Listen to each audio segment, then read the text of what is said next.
अस्सलामु अलैकुम वरहमतुल्लाहि वबरकातुहू। तख्ती नंबर 2 जो है ये मुरक्कबात है। पहले हमने पढ़ी थी मुफरदात, ये है मुरक्कबात। इन लफ्ज़ों को मिलाया जा रहा है यहाँ पे।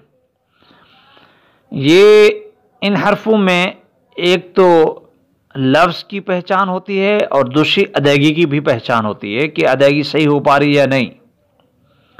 अब इसमें क्या है जी, जैसे लाम अलिफ, लाम एक हर्फ है, अलिफ दूसरा हर्फ हो गया। इसे बा अलिफ, लाम जीम, काफ बा, काफ ता, ठीक है जी, बा काफ ता। इसी तरह बा सीन, ता ज़ाद, नून साद, सा ता, सा जीम, ता हा,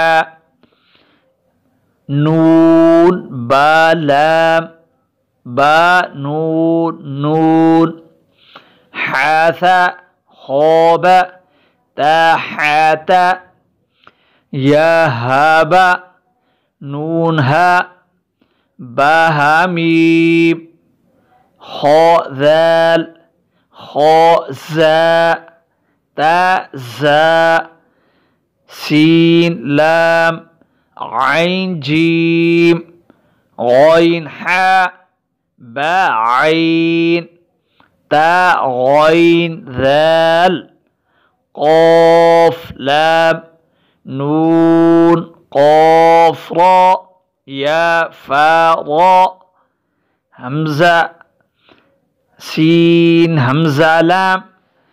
हम इसकी इस अंदाज में अदायगी करें, मश्क करें, इससे हमें पता चलेगा कि हमारे हरूफ मुफरदात अगर ठीक हैं तो मुरक्कबात भी खुद ब खुद ठीक होंगे। अल्लाह जल्ल जलालुहु कुरान करीम सही पढ़ने, इस पर अमल पैरा होने की तौफीक अता फरमाए। सुब्हानल्लाहि व बिहम्दिही, सुब्हानल्लाहिल अज़ीम, व सल्लल्लाहु अला नबिय्यिल करीमिल अमीन।